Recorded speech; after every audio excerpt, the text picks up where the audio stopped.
Everyone, my name is Nikita Kargeti and मैं यहाँ पे प्रेजेंट हूँ आपको पढ़ाने के लिए class 6, 7th, 8th, 9th, 10th, 11th and 12th की बायोलॉजी। आपको बायोलॉजी में कहीं पे भी कोई प्रॉब्लम आती है तो आप कमेंट सेक्शन में मुझे बता सकते हैं। आज मैं पढ़ा रही हूँ पहला टॉपिक द लिविंग वर्ड। ये है क्लास 8th का फर्स्ट चैप्टर। इससे पहले मैं आपसे एक क्वेश्चन पूछना चाह रही हूँ। क्या आप जानते हैं the Darwin of 20th century किसे कहते हैं? The Darwin of 20th century किसे कहते हैं? वो हैं अर्नेस्ट मेयर। अर्नेस्ट मेयर इन्हें क्या कहते हैं? The Darwin of 20th century. अब पढ़ते हैं अपने टॉपिक की तरफ जिसका नाम है the living word. Living word को जानने से पहले हमें जानना होगा कि लिविंग कहते किसे हैं, लिविंग बीइंग्स होते कौन हैं। जो भी ऑब्जेक्ट एग्जिबिटिंग करते हैं growth, development, responsiveness, adaptation and reproduction, जिनमें भी growth, development, responsiveness, adaptation and reproduction show हो रही है वो क्या कहलाएंगे? लिविंग बीइंग्स कहलाएंगे। हम हर किसी को लिविंग बीइंग्स नहीं कह सकते हैं। जिनमें ये पर्टिकुलर थिंग्स हो रही हैं हम उन्हें ही क्या कहेंगे? लिविंग बीइंग्स कहेंगे। फिर हम आते हैं कि लिविंग बीइंग्स के कैरेक्टर्स कैसे होते हैं। तो हम पढ़ेंगे अब कैरेक्टरिस्टिक ऑफ लिविंग बीइंग्स। पहला कैरेक्टर जो आता है उसे हम कहते हैं सेल्यूलर स्ट्रक्चर। सेल्यूलर स्ट्रक्चर का मतलब है कि बहुत सारी सेल्स मिलके क्या बनेंगी? Cellular structure. One or more sales क्या करेंगी? बनाएंगी एक cellular structure. The living organism are made up of one or more cells. जो लिविंग ऑर्गेनिज्म होता है वो किससे बने होते हैं? वन और मोर सेल से। यही क्या कहलाएगा? उसका सेल्यूलर स्ट्रक्चर कहलाएगा। एंड याद रखिए सेल्यूलर स्ट्रक्चर हर कोई शो नहीं करता है, तो इसीलिए हम कह सकते हैं सेल्यूलर स्ट्रक्चर क्या है? एक डिफाइनिंग प्रॉपर्टी है लिविंग बीइंग्स की। जो सेल्स है उसे सबसे पहले डिस्कवर किया था रॉबर्ट हुक ने, जिन्होंने एक कॉर्क सेल ली थी। वो क्या थी? एक डेड सेल थी जिसे उन्होंने डिस्कवर किया था। इसीलिए आपके नीट का कोई भी एग्ज़ाम में क्वेश्चन आ सकता है कि सेल को किसने डिस्कवर किया था, तो वो कौन थे? Robert Hooke.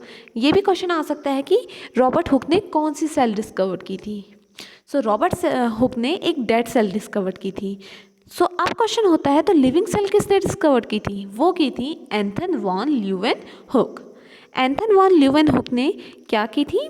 एक लिविंग सेल डिस्कवर की थी। लिविंग बीइंग्स के कैरेक्टरिस्टिक में हमने सबसे पहले क्या पढ़ा है? The cellular structure. अब हम पढ़ेंगे मेटाबॉलिज्म। किसे कहेंगे हम? मेटाबॉलिज्म। जहां एनाबॉलिक एंड कैटाबॉलिक दोनों रिएक्शंस हो रही हों, एनाबॉलिक भी एंड कैटाबॉलिक भी, ये दोनों रिएक्शन जहाँ होगी उसे हम क्या कहेंगे? मेटाबॉलिज्म। आपको यहाँ पे मैं स्लाइड दिखा रही हूँ तो आप इन स्लाइड से अपने लिए नोट्स भी प्रिपेयर कर सकते हैं। ये है द लिविंग वर्ड का first topic the characteristic of living beings, जिसमें हम पढ़ चुके हैं cellular structure and metabolism. Metabolism में मैंने आपसे कहा कि एनाबॉलिक एंड कैटाबॉलिक जहाँ ये दोनों रिएक्शंस होगी उसे हम क्या कहेंगे? मेटाबॉलिज्म। तो क्या आप जानते हैं कि एनाबॉलिज्म और कैटाबॉलिज्म किसे कहते हैं? अब मैं आपको बताने वाली हूँ कि एनाबॉलिज्म किसे कहते हैं, कैटाबॉलिज्म किसे कहते हैं। अगर हम एक शॉर्ट नोट में देखें तो एनाबॉलिज्म क्या है? बिल्डिंग अप रिएक्शन है जहाँ पे क्या होगा? लार्ज मॉलिक्यूल सिंथेसिस होगा। अगर हम डेफिनेशन में जाएं तो हमें लगता है कि ये क्या कह रहा है। अब आते हैं पिक्चर में। आप देख रहे हैं कि यहाँ पे एक स्मॉल स्मॉल मॉलिक्यूल है। ये स्मॉल स्मॉल मॉलिक्यूल एनर्जी की हेल्प से क्या बनाते हैं? एक बिग मॉलिक्यूल बनाते हैं। इसी को हम क्या कहते हैं? एनाबॉलिज्म। अब मैं बात करूँगी कैटाबॉलिज्म की। तो कैटाबॉलिज्म किसे कहते हैं? ब्रेक डाउन रिएक्शन, जहाँ वहाँ मैंने क्या बताया, सिंथेसिस हो रहा है, यहाँ पे क्या होगा, ब्रेक डाउन होगा लार्ज मॉलिक्यूल का। अब देखिए वहाँ एनाबॉलिज्म में हमने देखा कि एनर्जी की हेल्प से और स्मॉल स्मॉल मॉलिक्यूल्स क्या हो रहे हैं, एक साथ ज्वाइन हो जा रहे हैं, एक बिग मॉलिक्यूल बना दे रहे हैं। बट यहाँ क्या होगा, जो बिग मॉलिक्यूल है वो क्या होगा, ब्रेक डाउन हो जाएगा स्मॉल मॉलिक्यूल में। वहाँ वो ब्रेक डाउन किसकी हेल्प से कर रहा था, एनर्जी की हेल्प से। एंड यहाँ क्या हो रहा है, एनर्जी भी प्रोड्यूस हो रही है। तो याद रखिएगा वहाँ पे एनर्जी की रिक्वायरमेंट है। एनाबॉलिज्म में एनर्जी की रिक्वायरमेंट है, बट कैटाबॉलिज्म में एनर्जी प्रोड्यूस हो रही है। सो ये था difference between anabolism and catabolism. अब चलते हैं नेक्स्ट टॉपिक की तरफ, ग्रोथ। अब हम ग्रोथ किसे कहेंगे, आप देख रहे हैं ना यहाँ पे ये एक प्लांट है, सो इसकी ग्रोथ हो रही है, बढ़ रहा है, ये बढ़ रहा है, तो इसी को हम क्या कहेंगे, ग्रोथ कहेंगे। सो आप यहाँ देखिए, irreversible increase, irreversible increase, irreversible increase का मतलब, इरिवर्सिबल का मतलब क्या होता है, जिसको आप दोबारा रिवर्सिव नहीं कर सकते हो, जिससे आप क्या है, आपकी ग्रोथ, क्या आप छोटे थे आप बड़े हुए, क्या आप बड़े होके दोबारा छोटे हो सकते हो, नहीं। तो ये चीज़ क्या कहलाई, इरिवर्सिबल इंक्रीज। सो अगर आप ग्रोथ की एक एग्जैक्ट डेफिनेशन लो तो आप इंक्रीज, सिर्फ इंक्रीज इन मास नहीं आएगा, इरिवर्सिबल इंक्रीज इन मास। जो चीज़ रिवर्सिबल नहीं हो सकती है उसी को क्या वो जो ग्रो मतलब कि जो इंक्रीजमेंट है वो रिवर्सिबल नहीं हो रहा है, उसी को हम क्या कहेंगे, ग्रोथ।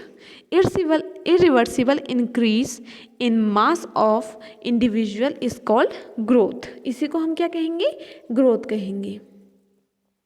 सो आप इस डेफिनेशन को कीजिएगा, आपको टॉपिक ज़्यादा डीपली लेने की ज़रूरत नहीं है, आप उसे आप कुछ भी चीज़ पढ़े हो तो उसे आप इंटरेस्टिंग वे में लेने की कोशिश कीजिए। अब जैसे कि माउंटेन्स हैं या कोई स्टोन है, छोटा सा पत्थर बिग हो जाता है, सो क्या ये ग्रोथ कहलाएगी, ये भी तो इंक्रीज हो रहा है, बट ये ग्रोथ नहीं कहलाएगी।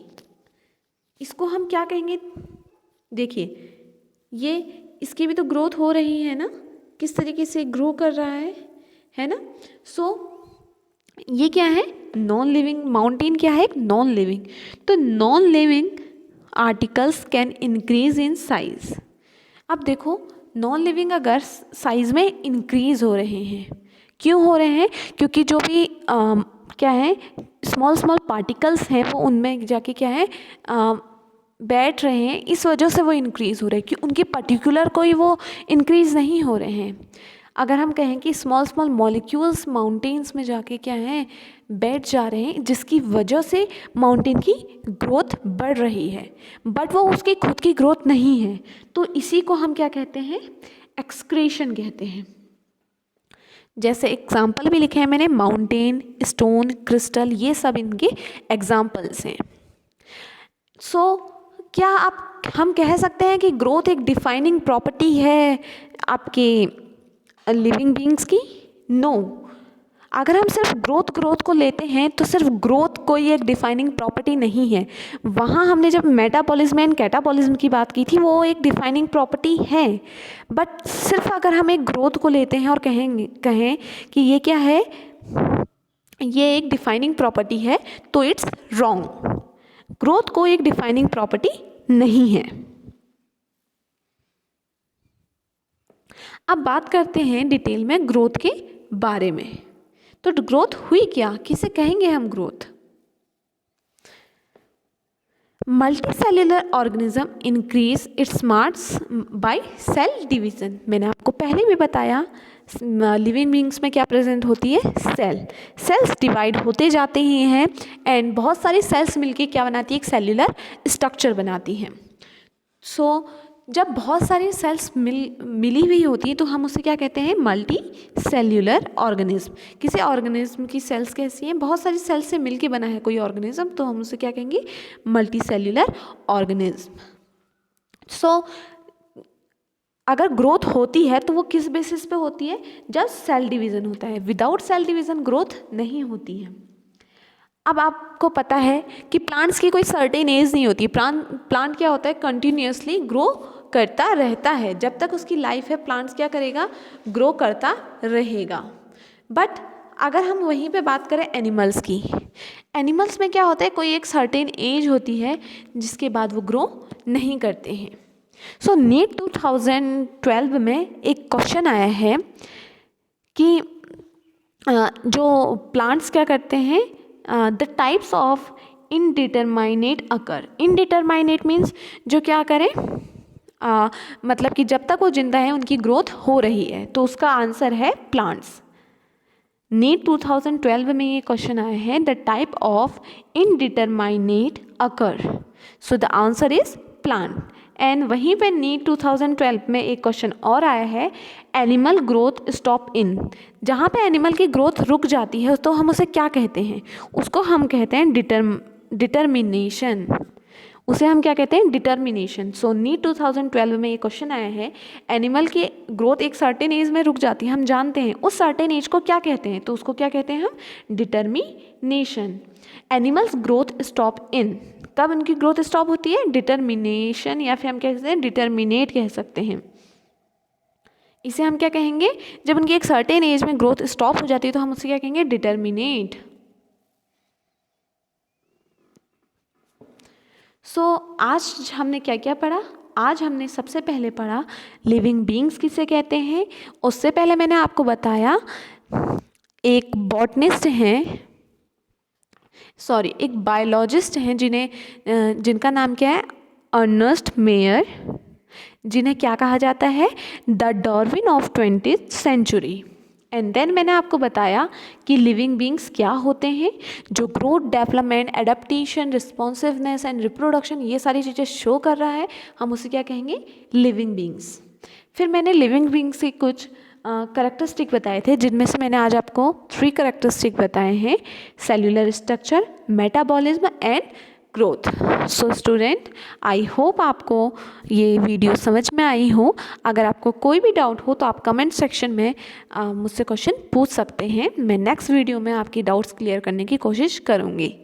Thank you.